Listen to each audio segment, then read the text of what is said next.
Di sini juga tidak malu-malu mengatakan bahwa kita adalah bagian dari tim dari pemerintahan yang dipimpin oleh Bapak Insinyur Haji Joko Widodo.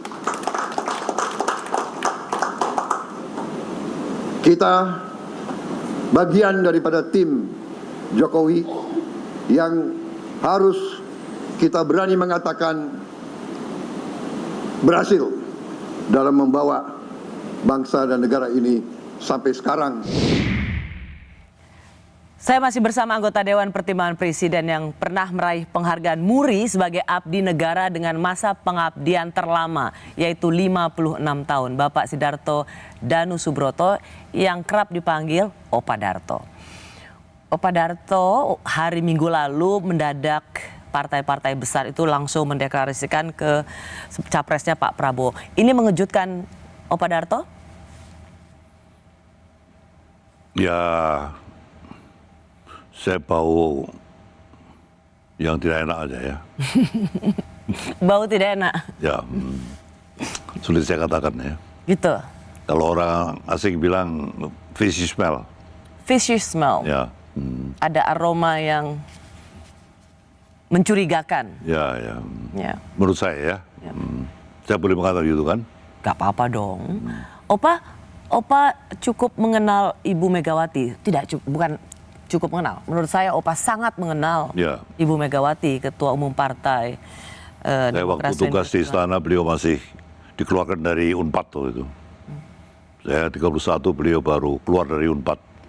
Mas Tok Guntur itu baru dikeluarkan rektor dari ITB semester 6 karena demo-demo mahasiswa ya. Rektor yang mengeluarkan. Jadi dikeluarkan bukan karena tidak mampu, tapi karena politik, rektor yang mengeluarkan. Ya, itu ya politik saat itu menggoreng bagaimana seorang Soekarno salah ini salah itulah ya.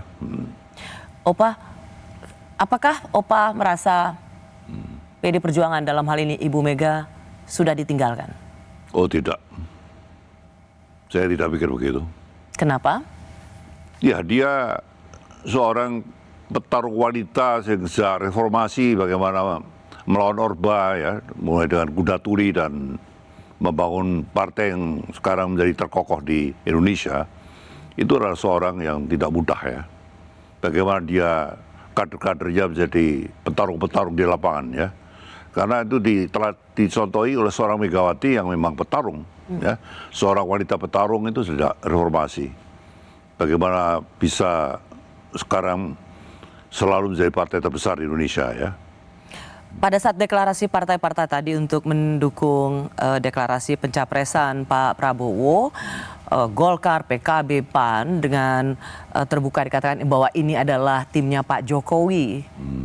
Opa bisa terima ini? Saya tidak setuju.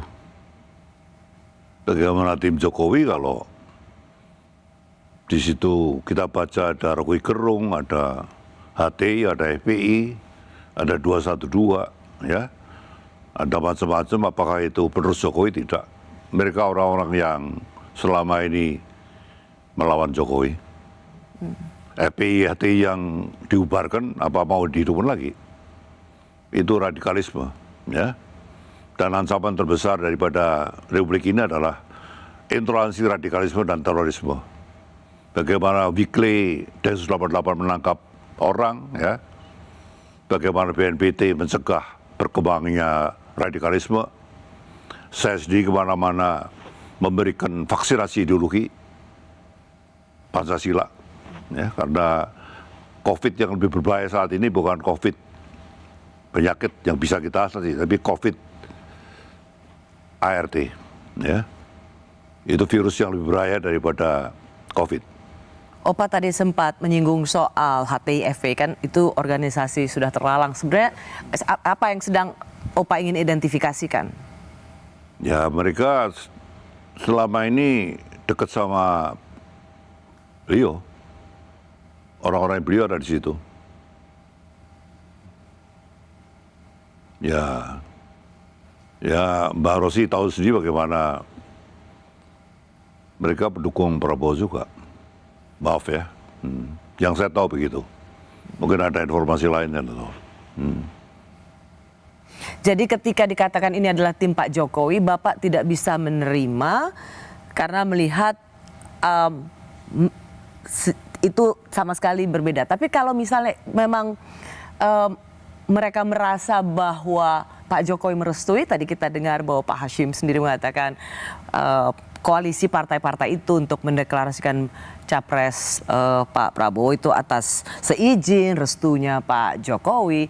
Bukankah ini sebuah perjodohan politik yang udah jalan? Jalan iya, tapi bahwa dipantau oleh Presiden Jokowi dalam pidato kenegaraan kemarin, saya ini Presiden Republik Indonesia, saya bukan ketua partai, saya bukan ketua polisi partai, saya tidak berhak untuk mengusung capres. Dia declare tadi, dia sampaikan itu di publik. Tidak betul bahwa saya pro A, pro B, tidak betul. Seorang capres harus menjual dirinya sendiri, tidak perlu nepeng popularitas daripada seorang presiden, tidak perlu. Dia harus promote himself.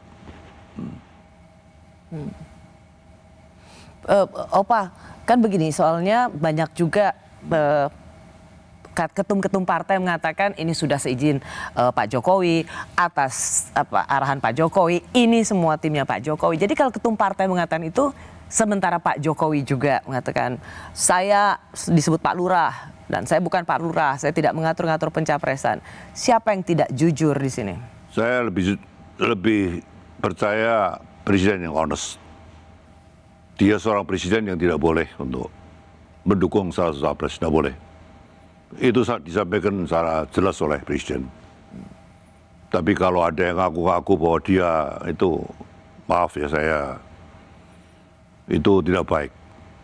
Seorang calon harus menjual he himself, bukan harus nepeng popularitas seorang presiden, tidak boleh. Dia harus menjual he himself.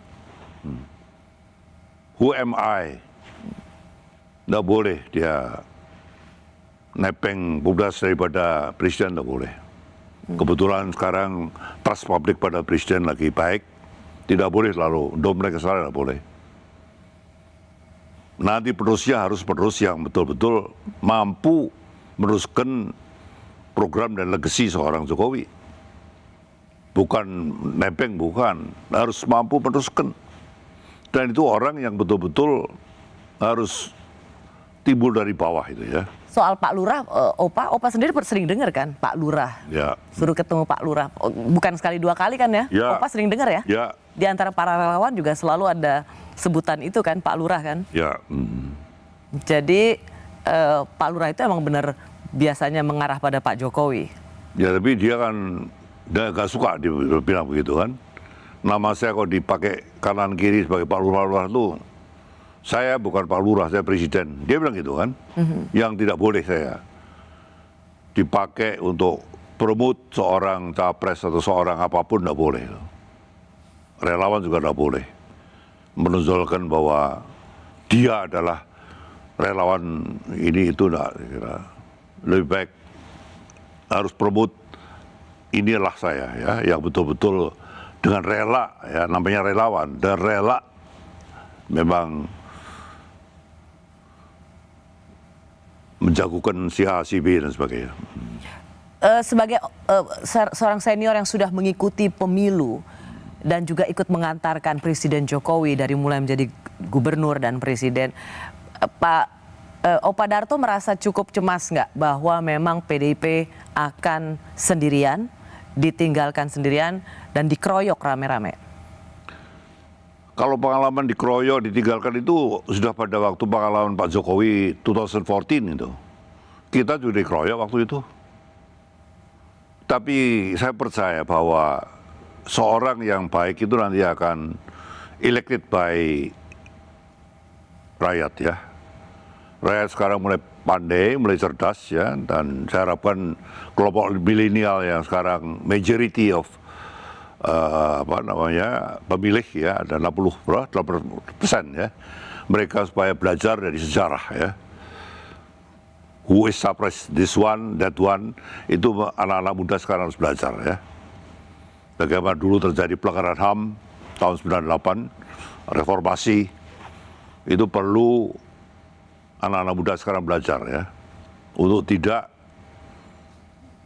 jas merah ya, jangan sekali-kali mengenang sejarah ya.